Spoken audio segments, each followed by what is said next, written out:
Good morning बच्चों। BA BEd first year history की अपनी इस क्लास में आप सबका स्वागत है। आज अपना टॉपिक रहेगा 16 संस्कार। कल अपन ने दो पार्ट में अपना वैदिक काल जो है ना पूरा कर लिया है। वैदिक काल को, ऋग्वैदिक काल को अलग से और उत्तर वैदिक काल को अलग से पढ़ लिया है। आज अपना नेक्स्ट टॉपिक है 16 संस्कार के ऊपर। 16 संस्कार। देखो क्या होता है ना कि 16 संस्कार क्यों, 16 संस्कारों का विधान क्यों रहा था हिंदू परंपरा में। 16 संस्कारों का विधान इसलिए रखा गया था ताकि जो सामान्य मनुष्य है ना वो अपने सामाजिक कार्यों को और अपने जो जीवन है ना उसकी गतिविधियों को अच्छे से संचालित कर पाए। ये बात थी। ये 16 संस्कार थे। इसको पहले मैं अलग से मेंशन कर देती हूँ, फिर अपन को एक एक जो है ना एक एक को उठाएंगे अपन सब और उन एक एक को समझते चलेंगे। जिसे पहला संस्कार हो गया गर्भाधान का संस्कार, गर्भाधान। ठीक है। दूसरा संस्कार हो गया अपना पुंसवन संस्कार, पुंसवन। तीसरे संस्कार का नाम है यहाँ पे सीमंतो उन्नयन, सीमंतो उन्नयन।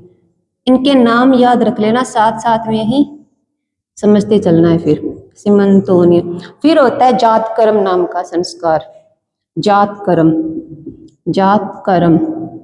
पांचवा संस्कार आता है यहाँ पे नामकरण, नामकरण। छठा संस्कार हो जाता है आपका निष्कर्मण, निष्कर्मण।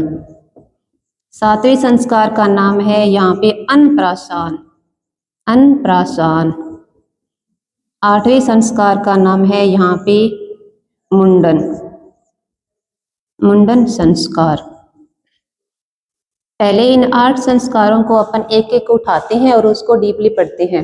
पहले संस्कार का नाम है गर्भाधान संस्कार, गर्भाधान संस्कार। देखो क्या होता है ना कि जो मनुस्मृति ग्रंथ है ना, मनुस्मृति ग्रंथ, मनुस्मृति ग्रंथ, उस मनुस्मृति ग्रंथ में उसके रचयिता का नाम है मनु। मनुस्मृति के रचयिता का नाम क्या है? मनु है। तो जो मनु इतिहासकार हुए ना उन्होंने हालांकि संस्कारों की संख्या सिर्फ 13 बताई है, 13। इन्होंने संस्कारों की संख्या कितनी बताई है? 13 ही बताई है। परंतु बाद के जो श्रुति ग्रंथ छपे थे ना उन्होंने संस्कारों की संख्या को बढ़ा दिया गया है और उन्होंने संस्कारों को बताया है 16 संस्कार होते थे जो कि मनुष्य को अपने सामाजिक कार्यों को क्रियान्वित करने में सहयोग करते थे। ये बात थी। इसमें सबसे पहला संस्कार था अपना गर्भाधान नाम का संस्कार। गर्भाधान संस्कार का मतलब ये होता है कि ये एक प्रकार से मनुष्य, स्त्री और पुरुष दोनों के लिए संस्कार अनिवार्य होता था। एक प्रकार से पवित्र संस्कार था ये। इसमें क्या होता है ना कि जो स्त्री होती है ना उसको उसके गर्भ में पुत्र का जो अंश है था ना वो रखा जाता था। ये बात है। गर्भाधान, गर्भाधान का मतलब है गर्भ में संतान। एक प्रकार से अपन इंग्लिश का एक वर्ड का बोल दे तो कि महिला गर्भवती हो जाए, प्रेग्नेंट जो वोमेन है ना उसको ये संस्कार करना पड़ता था। ये था गर्भाधान। महिला के गर्भ में अंश रख देना, वो था गर्भाधान। और ये जो है ना स्त्री और पुरुष दोनों के सहयोग से ही संभव हो पाता था। दूसरे संस्कार का नाम है अपने पुंसवन, पुंसवन संस्कार। पुंसवन संस्कार में क्या होता है ना बच्चों की पुंसवन का मतलब है पुत्र, पुत्र की प्राप्ति के लिए, पुत्र की प्राप्ति के लिए संस्कार संपन्न किया जाता था। क्या होता है ना कि अपने हिंदू परंपरा में देखो इतना पुत्रियों को इतना प्रायोरिटी नहीं दी जाती थी। जब महिला प्रेग्नेंट हो जाती थी तो यही कामना की जाती थी भगवान से कि पुत्र ही उत्पन्न होए। तो स्पेशली पुत्र की प्राप्ति करने के लिए एक संस्कार भी होता था, उसका नाम था पुंसवन संस्कार। इसमें ये होता है ना कि घर में यज्ञ का आयोजन किया जाता है और पुत्र प्राप्ति के लिए जो है ना यज्ञ किया जाता है और देवताओं से ये एक प्रकार से कामना की जाती थी कि आने वाली संतान, उत्पन्न होने वाली संतान है वो पुत्र ही रहे। ये बात थी। और इसके लिए एक अलग थोड़ी सी प्रक्रिया की जाती थी। इसमें क्या होता है ना कि जो गर्भवती महिला है ना उसको एक पीपल का जो वृक्ष होता है ना, पीपल के वृक्ष से छाल उसको उतार के छाल और उस छाल को रगड़ कर उसका रस निकालते हैं और उस रस को महिला के नाक में डाल दिया जाता था ताकि जो संतान है वो सुरक्षित रहे और गर्भपात होने की संभावना ना रहे। ये मतलब था कि उस रस को निचोड़ा और उसकी महिला की नाक में डाल दिया ताकि बच्चा सुरक्षित रहे और गर्भपात होने की संभावना ना रहे। ये बात थी, क्योंकि क्या होता है ना कि महिला जल्दी से कंसीव नहीं कर पाती है, तो इसके लिए समस्या उत्पन्न ना हो, इसके लिए ये संस्कार किया जाता था। तीसरा संस्कार है अपना सीमंतो उन्नयन। सीमंतो उन्नयन। सीमंत का मतलब है यहाँ पे केस, केसों से, केसों का मतलब बाल, जो अपने सर के बाल होते हैं ना, उनको, उनसे संबंधित है ये संस्कार। इसमें ये होता है कि जो महिला गर्भवती है ना, उसके वो स्नान करके आती है और घर में यज्ञ का आयोजन होता है, उस यज्ञ में आके महिला बैठती है और उसका पति भी पास में बैठता है। तो जो यज्ञ किया जाता है ना, उस समय में उस महिला के बालों को उठाकर एक प्रकार से उनको क्या कहा जाता था पुराने टाइम में कि एक मतलब एक प्रकार से भ्रांति फैली हुई थी कि जो गर्भवती महिलाएं होती है ना, उस महिला के ऊपर भूत प्रेत आत्माएं होती है ना, उनका वास होता है। उन प्रेत आत्माओं को गर्भवती महिला से दूरी रखने के लिए एक प्रकार से उनको सुरक्षा देने के उद्देश्य से जो है ना, ये सीमंतोन्नयन संस्कार होता था। इसमें जो गर्भवती महिला है उसके बालों को उठाया जाता था और उनको जो है ना एक प्रकार से आरती दी जाती थी। उनको जो यज्ञ किया गया ना, यज्ञ की जो थाल है और थाल से उसको एक प्रकार से शुद्ध किया जाता था उसके बालों को, ताकि वो प्रेत आत्माओं से है ना बची रहे वो महिला, और उसका बच्चा जो है ना वो सुरक्षित रहे, गर्भ में पलता रहे सुरक्षित। ये था अपना सीमंतो उन्नयन संस्कार। चौथा संस्कार आता है यहाँ पे अपना जात कर्म संस्कार। जात कर्म संस्कार।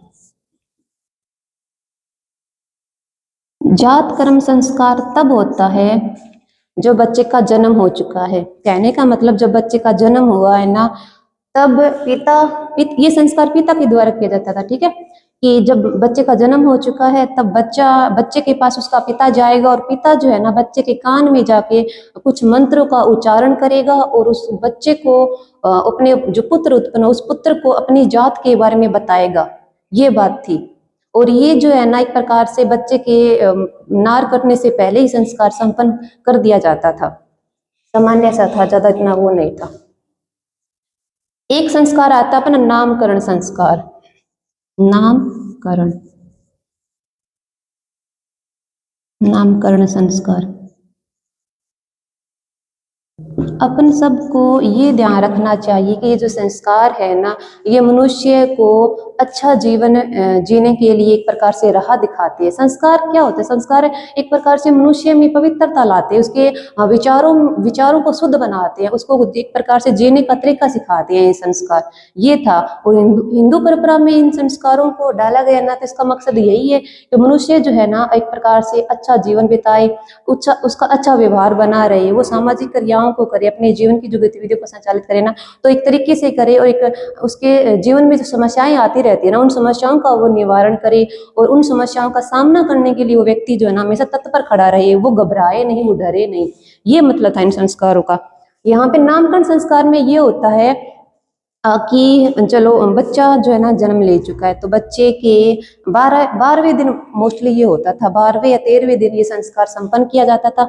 इसमें क्या होता है ना कि घर में जो पूरा घर है ना, उस घर को जैसे कि गारे से लिपा जाता था, कलर किया जाता था ऐसे बोल सकते हैं, और एक अच्छे पुरोहित को आमंत्रित किया जाता है, फिर यज्ञ का आयोजन होता है और आसपास के जो लोग हैं, पड़ोसी है, उनको बुलाया जाता है और खान पान की व्यवस्था भी की जाती थी।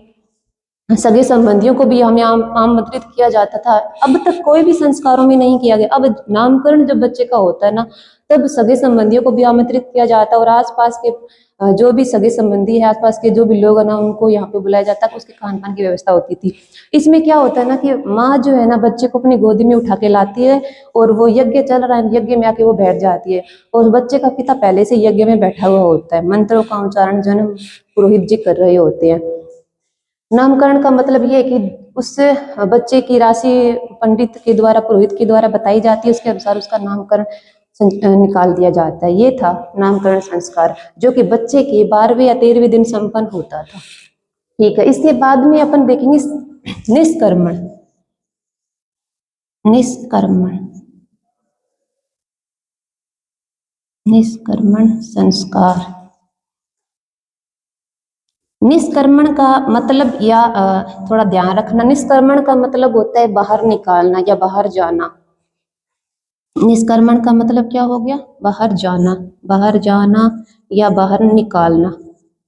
कहने का मतलब ये था, ये संस्कार बच्चे को घर से बाहर निकालने के संदर्भ में होता था कि बच्चा जैसे कि कितने महीने का हो गया, 3-4 महीने का बच्चा हो गया और उसको घर से बाहर निकाला जाता था। अब ये संस्कार घर का कोई भी व्यक्ति कर सकता था। उसके पिता, मोस्ट ज्यादातर तो उसके दादा दादी अगर हैं तो वो इस संस्कार को संपन्न करेंगे। इसके अलावा घर का कोई भी सदस्य है, उसके पिता ये संस्कार संपन्न कर सकते थे। तो यही था संस्कार, निष्क्रमण का मतलब ये था कि बच्चे को घर से बाहर घुमा के लाना, उसको बाहर के वातावरण से परिचित कराना, बाहर की गलियां उसको दिखाना, ये मतलब था इस संस्कार का। 7वें नंबर का संस्कार अपना आता है मुंडन संस्कार। मुंडन संस्कार में ये होता था,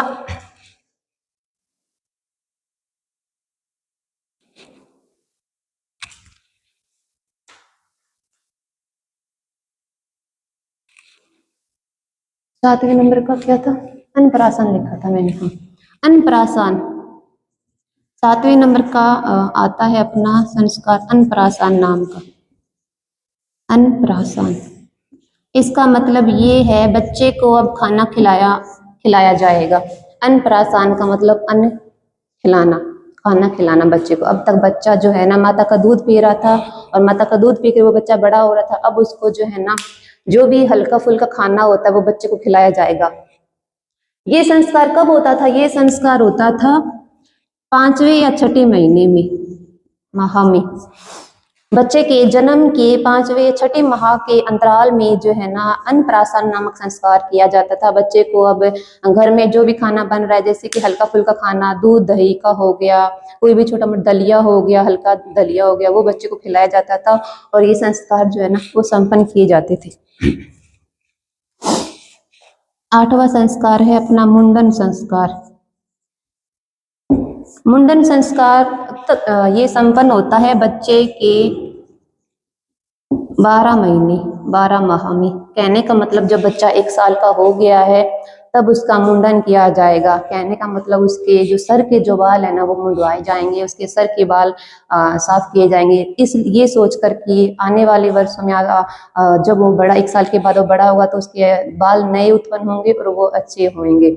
इसी कारण उसके जन्म के समय के जो बाल थे ना वो मुंडवाए जाते थे, उसका मुंडन कर दिया जाता था। ये थे संस्कार। अपन ने 8 संस्कार देख लिए हैं। 8 दूनी 16, तो 8 संस्कार बाकी है अपने। ये 8 संस्कार देख चुके अपन ने। अपन सबने क्या देखा? पहला संस्कार था गर्भाधान संस्कार, बहुत इजी है, ठीक है। उसके बाद में पुंसवन संस्कार जो कि पुंसवन पुत्र की प्राप्ति के लिए किया जाता था। सीमंतोनियन संस्कार जो कि एक प्रकार से जो गर्भवती महिला है, जो बच्चे की माता है ना, उसको कोई प्रेत आत्माएं जकड़े हुई रहती थी, ऐसी मान्यताएं थी हिंदू परंपरा में। तो उन सबको दूर भगाने के लिए यज्ञ किया जाता था और उसमें जो माँ है ना बच्चे की, उसके बालों को एक प्रकार से धूप दी जाती थी, धूप दी जाती ताकि वो प्रेत आत्माएं उनसे बाहर भाग जाए उस महिला से। वो था जात कर्म संस्कार। बच्चे के जन्म के बाद होता है, उसमें जो है ना पिता के द्वारा संस्कार संपन्न किया जाता था और पिता ही अगले वाला नामकरण संस्कार है। वो नामकरण संस्कार मुख्य रूप से 12वें-13वें दिन होता है, उस बच्चे का नाम रखा जाता है, वो नामकरण संस्कार हो जाता है। निष्क्रमण संस्कार का मतलब ये था कि बच्चे को घर से बाहर का वातावरण दिखाना कि बाहर कैसी क्या चीजें, क्या कुछ है, पेड़ पौधे जो भी है ना, क्योंकि बच्चा घर में रह रहा, अभी तो घर में ही पला बड़ा है, घर में ही रह रहा, अब उसको बाहर के वातावरण से परिचित करना जरूरी था। अन्नप्राशन प्राशन संस्कार, इसमें बच्चे को जो है ना हल्का फुल्का खाना खिलाना चालू कर दिया जाता है और ये 5वें-6ठे महीने में संपन्न होता था। इसके बाद आता है अपना मुंडन संस्कार। मुंडन संस्कार में बच्चे के जन्म के समय के जो बाल थे ना वो मुंडवाए जाते हैं। ये थी बस छोटी सी बातें अपनी। अब अगले वाले संस्कार पढ़ेंगे।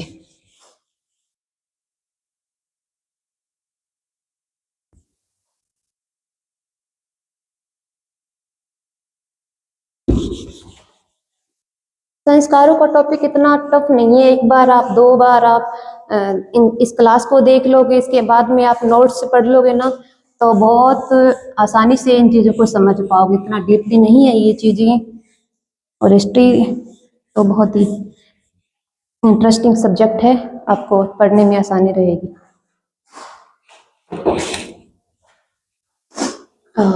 आठ संस्कार देख चुके हैं। इसके बाद में 9 नंबर संस्कार आता है अपना मुंडन तक हो गया ना। अब आएगा अपना कर्ण भेद, कानों कर्ण भेद संस्कार 10 नंबर। 10 नंबर फिर इसको वेदारंभ, वेदारंभ 11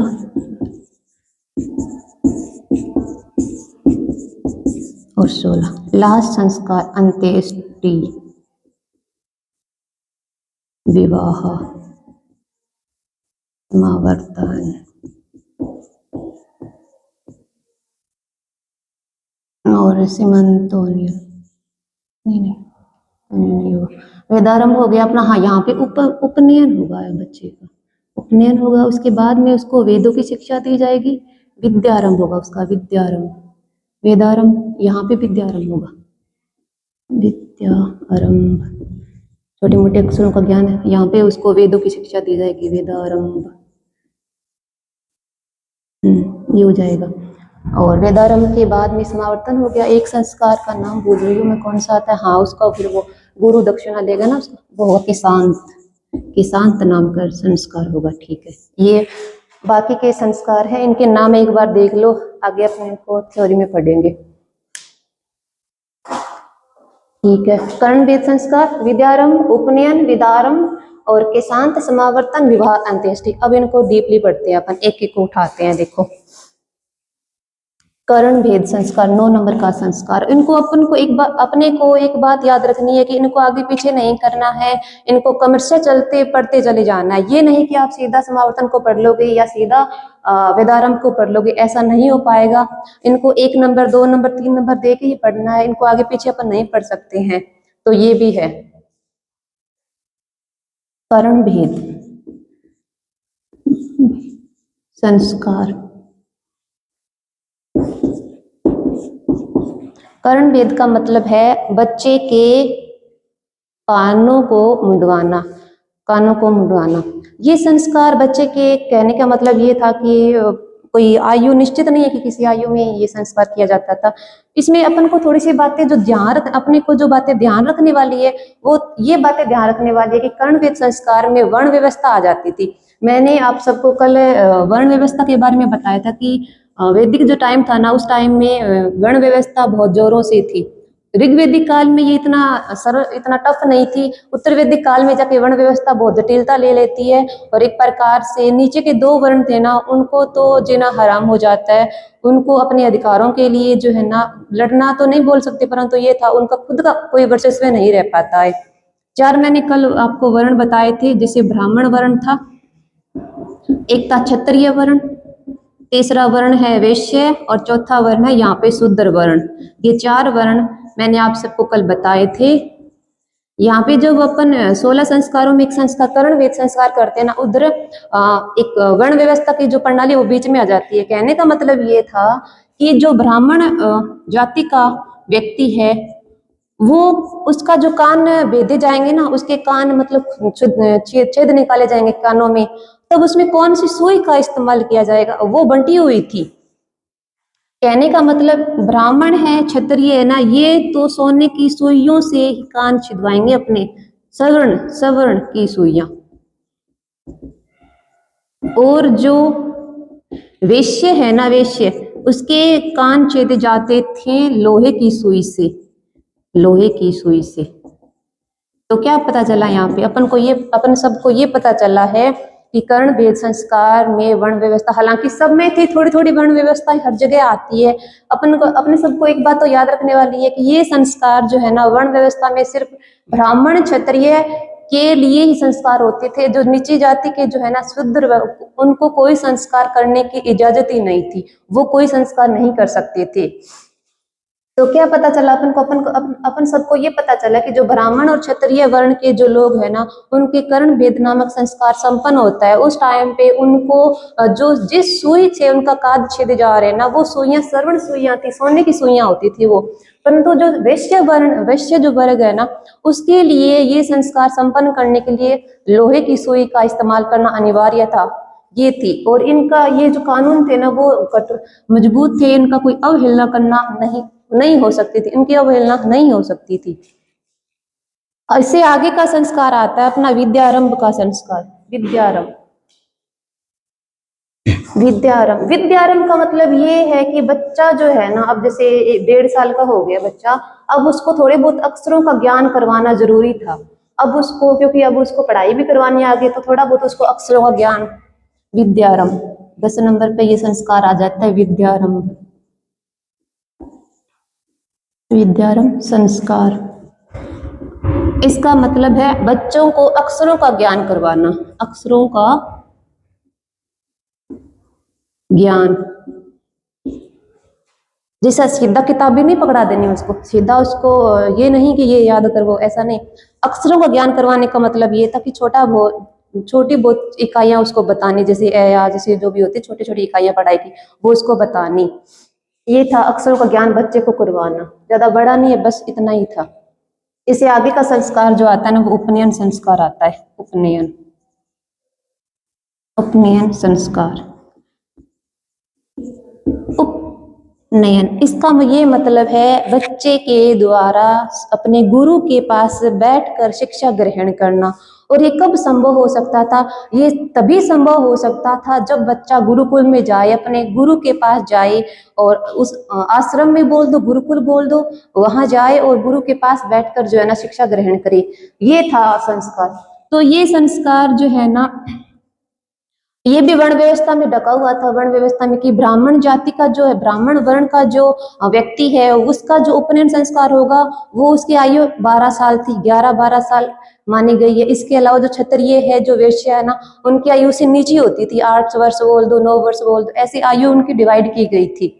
अपन को बस यही, अपन सबको सिर्फ यही याद रखना कि उपनयन संस्कार जो है ना, 11 या 12 वर्ष का जो बच्चा हो जाएगा ना, तब उसका उपनयन संस्कार संपन्न होता था। इसमें क्या होता है ना कि घर में यज्ञ का आयोजन होता है, और जो बच्चा जिसको घर से ब्रह्मचर्य जीवन में जाना है, जैसे मैंने आप सबको वो एक बात नहीं बताई है, अब आपको बता देती हूँ कि उस टाइम में 4 वो थे, जैसे 4 वर्ण व्यवस्था थी ना, वैसे ही 4 आश्रम भी थे। 4 आश्रम, आश्रम व्यवस्था, आश्रम पहला है उसमें ब्रह्मचर्य आश्रम, ब्रह्मचर्य आश्रम, आश्रम। दूसरा आश्रम है, उसका नाम है यहाँ पे गृहस्थ आश्रम, गृहस्थ आश्रम। तीसरे का नाम है वानप्रस्थ आश्रम, वानप्रस्थ। चौथे का नाम है यहाँ पे सन्यासी आश्रम। ये 4 प्रकार के आश्रम, जैसे वर्ण व्यवस्था है वैसे ये 4 आश्रम भी थे, जिसमें मनुष्य, जिसमें लोगों को नियमों कानूनों का पालन करना पड़ता था। ब्रह्मचर्य का मतलब ये है कि बच्चा गुरु के पास जैसे रहा है, गुरुकुल में रहा है या आश्रम में रहा, उन्होंने शिक्षा ग्रहण करी है, एक प्रकार से उन्होंने ब्रह्मचर्य का पालन किया है। गृहस्थाश्रम का मतलब ये है, जैसे इनकी आयु थोड़ी सी निश्चित थी, जैसे ब्रह्मचार्य में रहेगा वो 25 वर्ष बिताएगा, गृहस्थाश्रम में भी 25 वर्ष बिताएगा, और वानप्रस्थ में 25 वर्ष बिताएगा। इस प्रकार से एक मनुष्य की आयु 100 वर्ष निश्चित की गई थी। ठीक है, 100 वर्ष निश्चित की गई थी। तो अब अपन सबको पहला आश्रम याद रखना पड़ेगा यहाँ पर, बाकी के आश्रम अपन बाद में देखेंगे। अपने लिए जो जरूरी है, अभी के लिए जो जरूरी है ना, वो ये वाला आश्रम है, ब्रह्मचर्य आश्रम। इसका मतलब ये है बच्चा अब जो है ना ब्रह्मचर्य आश्रम में प्रवेश कर रहा है। कौन से संस्कार के तहत? उपनयन संस्कार के तहत, कि उसका उपनयन संस्कार होता है। उस संस्कार के संपन्न होने के बाद में जो बच्चा है ना, वो ब्रह्मचर्य आश्रम में प्रवेश कर रहा है। ये बातें थी। और उपनयन संस्कार का मतलब कि बच्चे को घर से दूर गुरु के पास भेजना, गुरु के आश्रम में, जैसे गुरुकुल में और गुरु के समीप जो है ना शिक्षा ग्रहण करने के लिए उसको भेजना, यही उपनयन संस्कार होता था। इसके आगे के संस्कार देखो कौन से हैं। ये आश्रम एक अलग से टॉपिक है, उसमें अपन इसको डीपली पढ़ेंगे। अभी के लिए ब्रह्मचर्य आश्रम जानना जरूरी था, आप सबने वो जान लिया। 11 नंबर। इसके बाद में 12 नंबर है वेदारंभ, वेदारंभ संस्कार। वेदारंभ संस्कार क्या होता है ना बच्चों की, बच्चा उपनयन संस्कार हो गया उसका, अब वो गुरु के पास चला गया है, उसके आश्रम में चला गया है, ठीक है। अब गुरु के दिशा निर्देशों पे वो चलेगा, जैसा गुरु उसको बोलेगा वही वो करेगा। गुरु की शिक्षाओं को ग्रहण करने का दायित्व उसके ऊपर आ गया। अब वो क्या करेगा, वेदारम। वेदारम संस्कार कैसे होता है ना कि वेदों का ज्ञान बच्चे को दिया जाता है। इसकी शुरुआत कैसे होती है? इसकी शुरुआत गायत्री मंत्र से होती है। गायत्री मंत्र, ओम भूर्भुवः स्वः, ये वाला गायत्री मंत्र है ना, इस गायत्री मंत्र से इस संस्कार की शुरुआत होती है गुरुकुल में, आश्रम में। बच्चे बच्चे को जो वेदों की शिक्षा दी जाती है, जिसे अपन सब ने पढ़ चुके हैं, वेदों की संख्या 4 है। उन वेदों की शिक्षा जब बच्चे को दी जाती है ना, तो इस गायत्री मंत्र के साथ दी जाती है। ये था बच्चों को अब वेदारंभ संस्कार के लिए तैयार कर देना। आगे के संस्कार अपने कौन से है? केशांत संस्कार। केशांत संस्कार जो है ना, उसको एक नाम और भी दिया जाता है, उसका नाम है गोदान संस्कार। गोदान संस्कार। देखो क्या होता है इसमें। बच्चा क्या कहाँ है? आश्रम में है, गुरु के पास में शिक्षा ग्रहण कर रहा है, वो ठीक है। अब जो है ना, उसने शिक्षा ग्रहण कर ली है और वो जो जैसे कि एक मान लो उसने कुछ साल जो है ना आश्रम में बिताए हैं, और कल जैसे उसको रिहा करना है, कल उसको घर जाने के, कल उसके घर वाले आ रहे हैं उसको लेने के लिए, और कल वो घर जाएगा। तो कल जैसे एक रात पहले जो है ना, गुरु शिष्य को अपने पास बुलाता है अपनी झोपड़ी में, और उसको पूछता है कि मैंने तुम्हें जो ज्ञान दिया है, मैंने जो तुम्हें पढ़ाया लिखाया है, उसके बदले में मैं तुमसे कुछ गुरु दक्षिणा की लालसा करता हूँ। मैं चाहता हूँ कि तुम मुझे गुरु दक्षिणा में कुछ दो। तो वो शिष्य ये बोलता है कि गुरु आप बताइए आपको क्या चाहिए गुरु दक्षिणा में। तो वो शिष्य गुरु बोलते हैं उनको कि ये संस्कार अनिवार्य था एक प्रकार से, कि ये था इसमें केशांत का मतलब ये था कि जो शिष्य है ना, उसकी दाढ़ी और उसकी मूछें जो है ना, वो गुरु के चरणों में समर्पित करके जाता था। वो इसका मतलब ये था, गुरु एक प्रकार से देखता था कि उसने जिस शिष्य को आने वाली समस्याओं के से लड़ने के लिए तैयार किया है, क्या उसमें के अंदर घमंड तो नहीं आ गया, क्या जो उसने पढ़ाया है वो पढ़ाया हुआ कहीं व्यर्थ तो नहीं चला गया। तो दाढ़ी मूछ जो थी ना शिष्य की, वो गुरु अपने पास रख लेता था। अगले दिन फिर उसका जो अगला संस्कार संपन्न होता था। यही बात थी सीधी केशांत की कि जो बच्चा है ना, उसका दाढ़ी मूछ कटवा दिए जाते थे इस संस्कार के तहत में। 14 नंबर का संस्कार आता अपना समावर्तन संस्कार। समावर्तन संस्कार। समावर्तन संस्कार में क्या होता था ना कि समावर्तन संस्कार, समावर्तन का मतलब है समाप्त हो जाना। कहने का मतलब उसका आश्रम में रहने का समय था ना, वो समाप्त हो चुका था, अब उसको वापस अपने घर जाना था। ये था समावर्तन का मतलब, अपनी शिक्षा को समाप्त करके गृहस्थ की ओर निकलना समावर्तन संस्कार था। जैसे कि शांत संस्कार जो था ना, वो एक रात पहले होता था, अगले ही दिन समावर्तन संस्कार होता था। इसमें क्या होता है ना, बच्चे के घर वाले उसको लेने के लिए आते हैं, और गुरु जो है ना ससम्मान उसको जो है ना उसके घर वालों को समर्पित कर देता है कि आपका बच्चा अब एक प्रकार से शिक्षित हो चुका है, वो तर्क वितर्क कर सकता है, वो शास्त्रार्थ कर सकता है। ये बात थी। नेक्स्ट थोड़ा सा रह जाता है अपन का, ये देखो विवाह संस्कार। विवाह संस्कार में हिंदू परंपरा जो है ना, उसमें एक प्रकार से विवाह के काफी तो नहीं कह सकते 8 प्रकार बताए गए, जिसमें से चार जो विवाह है वो उत्तम प्रकार के विवाह थे, और 4 विवाह जो थे ना वो नीच मतलब निम्न प्रकार के विवाह थे। निम्न प्रकार के विवाह। थोड़ा सा ये थोड़ा अपन सबको डीपली पढ़ना पड़ेगा विवाह संस्कार को। विवाह संस्कार 15 नंबर का, ठीक है। कितने विवाह बताएंगे? 8 प्रकार बताए गए विवाह के। 4 प्रकार जो है ना, वो तो उच्च है, श्रेष्ठ है, उत्तम है, एक प्रकार से श्रेष्ठ है वो तो। उनके नाम याद रखना आप सब। पहले का नाम है बर्मा विवाह, दूसरे का नाम है देव विवाह, तीसरे का नाम है आरस विवाह, चौथे का नाम है प्राजापत्य विवाह। प्राजापत्य विवाह, ठीक है। और जो 4 प्रकार जो कि निम्न है, जो कि नीच माने गए हैं, पूरी तरह से निम्नतम है, निम्नतम गिरे हुए हैं, बहुत ही एक प्रकार से उनकी हर निंदा की गई है उनकी वो विवाह। पहला है उसमें से राक्षस विवाह, राक्षस राक्षस विवाह हो गए, गंधर्व विवाह हो गया, एक है पिशाच विवाह, पिशाच, एक है आसुर विवाह। ये चार, ये निम्न श्रेणी के विवाह बताए गए हैं। जैसे कि मैं थोड़ा सा आप सबको व्याख्या कर देती हूँ इस चीज की, कि जो ब्रह्मा विवाह होता है ना, उसमें क्या होता है, पिता ने एक सुयोग्य सुशील वर को तलाशा है, उसकी खोज किया और उसको अपने घर पर आमंत्रित किया है। घर पर एक यज्ञ करवाया उस पिता ने, उस यज्ञ में अपने उस नियुक्त किए चुने गए वर को वो बिठाता है और अपनी जो कन्या है, जो कि आभूषणों से सुसज्जित कन्या है, उसको जो है ना उस वर को समर्पित कर देता है। ये था ब्रह्मा विवाह, कि पिता के द्वारा सुशील सुयोग्य वर की तलाश की गई है और रीति रिवाजों के साथ में जो ना उनकी शादी कर दी गई है। ये था देव विवाह। जो है ना, देव विवाह में ये होता है, एक पिता है, उसने अपने घर पर यज्ञ का आयोजन किया है, यज्ञ का आयोजन किया और उसने आसपास के सारे पुरोहितों को बुलाया है, और जो पुरोहित अच्छा है, जो कि मंत्रों का उच्चारण अच्छा करता था उस यज्ञ के दौरान और अच्छी तरह से यज्ञ को संपन्न करवा देता था ना जो पुरोहित, उसी पुरोहित के साथ में अब जो पिता है ना वो अपनी कन्या को दे देता था, उस समर्पित कर देता था। ये बात थी। तीसरा विवाह यहाँ पे आर्ष विवाह है, सीधा सिंपल विवाह था एक प्रकार से।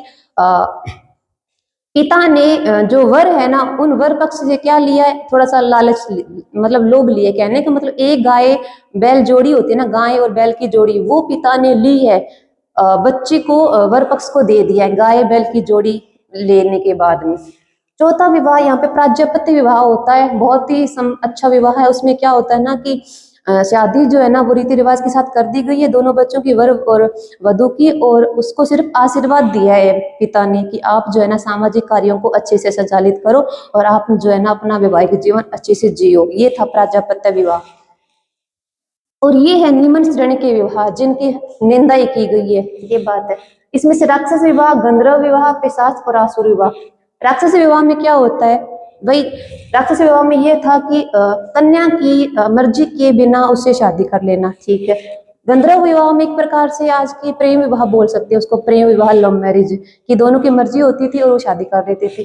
पिशाच विवाह में ये होता है कि एक प्रकार से कन्या जो है ना शादी बाद में, पहले उनको एक प्रकार से उसको अपहरण किया जाता था, उसको किडनैप होता था, उसके बाद में उसकी शादी उसके लड़के के साथ की जाती थी। आसुर विवाह में ये होता है, ये भी राक्षसी पद्धति जैसा ही होता है, डिटो, इनके ये दोनों एक जैसे ही है। लास्ट अपना संस्कार आ जाता है यहाँ पे 16 नंबर का है, उसका नाम है अंत्येष्टि। अंत्येष्टि, यहाँ पे व्यक्ति की मृत्यु हो जाती है और मृत्यु के साथ जो संस्कार संपन्न किया जाता है ना, वो संस्कार होता है अंत्येष्टि संस्कार। मृत्यु के साथ में ये संस्कार संपन्न किया जाता है। और यहाँ पे अपना ये टॉपिक जो है ना आज पूरा हो जाता है 16 संस्कार का। अच्छे से मैंने समझाया आपको एक एक चीजें, ये क्लास को दोबारा देखना और नोट्स जो है ना साथ साथ में पढ़ते रहना। Thank you so much.